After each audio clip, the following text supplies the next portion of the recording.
Guys, James Gunn has done it. I'm in New York. I saw the film in New York, Suicide Squad. It is freaking awesome. It is hyper violent. It is funny. King Shark is a scene stealer. I love Idris Elba. All the stylized action was freaking amazing. Much better than the last Suicide Squad. A lot of people give me shit for the last Suicide Squad review we did. I think we ended up giving it an 8 out of 10, which was really wrong. I still like it though. I think it's a 6 out of 10. I don't care if you guys make fun of me. Yeah, it was a confused movie.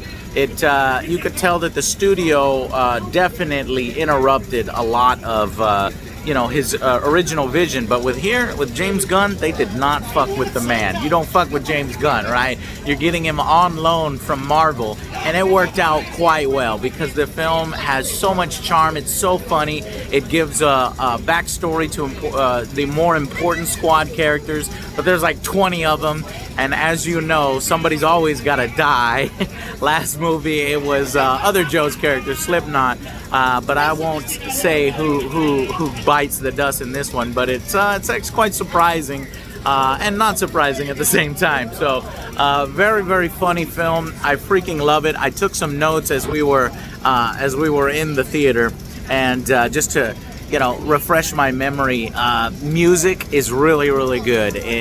James Gunn always has that, where he likes to do a lot of musical tracks, but I think what he handles better than the last Suicide Squad is not only the humor, but the characters. And it does kind of seem like Bloodsport, Idris Elba's character, is kind of a repeat of Will Smith, because like Amanda Weller is manipulating him through his daughter, and that's exactly what Deadshot was being, how he was being manipulated. So that seemed like, yeah, this definitely was maybe meant for Will Smith, and to see if he'll come back. But I love the fact that Idris Elba took over, because him and John Cena as Peacemaker or Peacekeeper or Maker has so much good chemistry together. They like play off each other. They're like the same. They have the same skill set, so they're trying to compete with each other. And I just thought that was a really good part of the film. Same with King Shark. The dude is so funny. Weasel, unexpected elements with Michael Rooker's character, and just a lot of really great. There's people going crazy over here. A lot of great action in the film. So it keeps you entertained. It's super fast paced, and I cannot believe that they did this epic comic book level villain at the end. So it's like, how this level is what the Justice League would fight. So it's like, how the hell would Suicide Squad even go up against something like this? And I'll keep it non-spoilers, but that really keeps the tension high, and thought we would never see it on screen.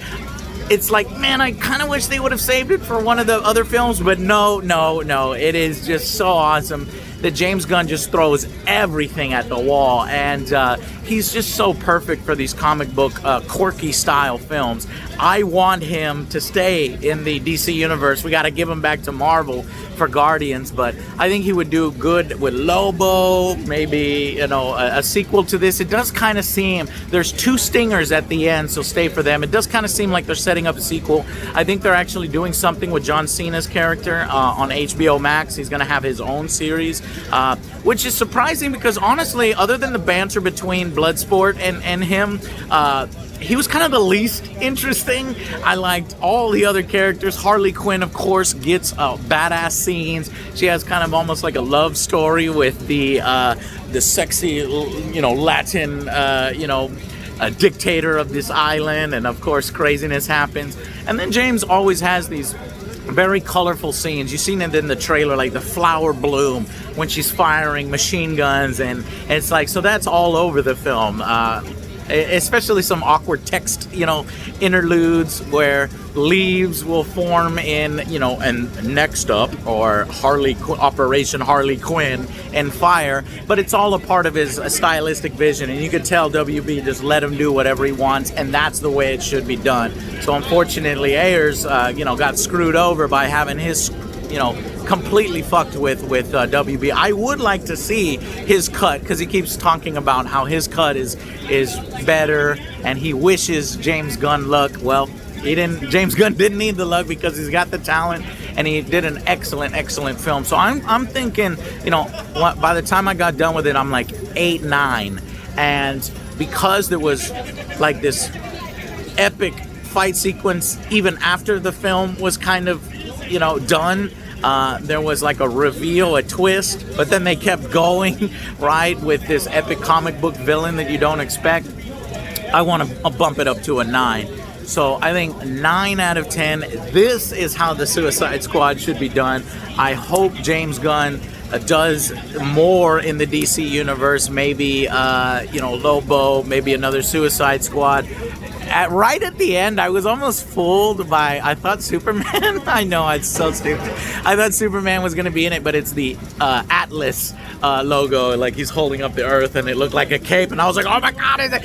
You know, please, that would be so awesome to see Superman show up. I've heard rumors that, I know I'm talking about Superman in the Suicide Squad review, but I heard rumors that Henry's in negotiation and that Henry's done.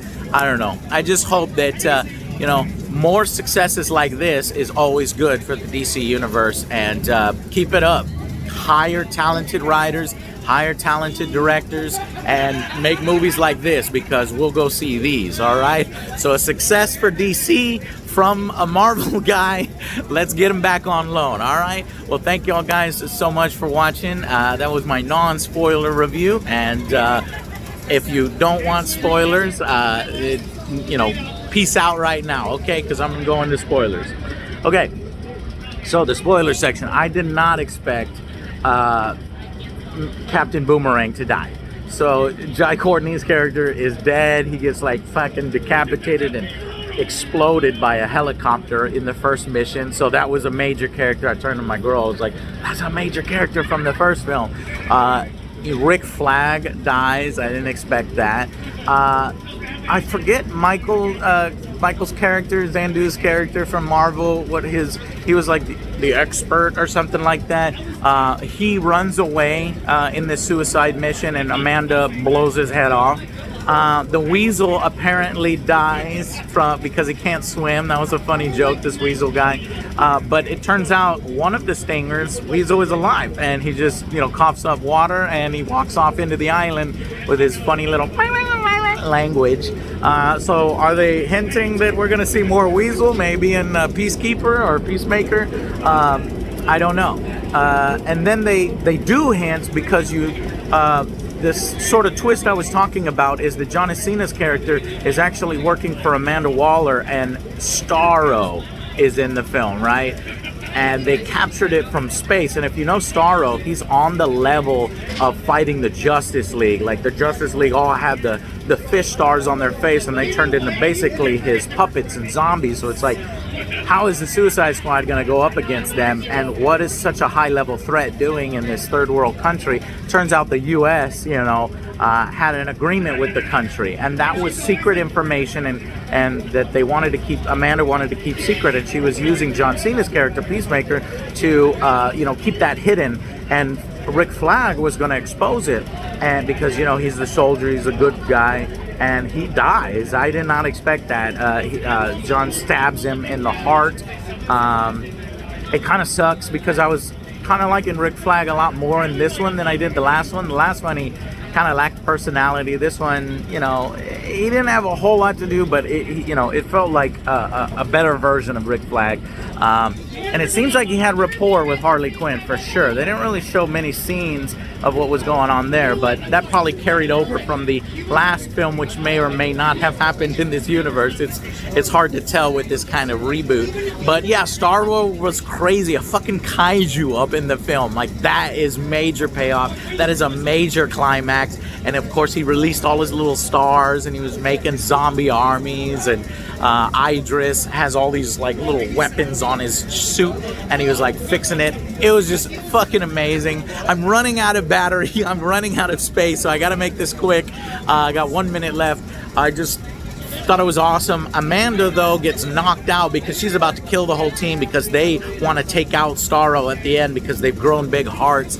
and her team knocks her out, which was surprising because she killed her last team in the last film. And then she looks at him. I wonder if she's gonna kill him later, but no. The last scene reveals that she's getting revenge on them by having them be a caretaker for a peacekeeper, or a peacemaker. I'm sorry, I keep getting his name wrong. Anyways, I gotta go. The camera's about to die. I got a few seconds left, so I freaking loved it. I'm over here on vacation with New York and Colorado visiting family, so I will see you guys soon. Thank you so much for watching, and I'll see you on the next Angry Joe show. Bye, guys.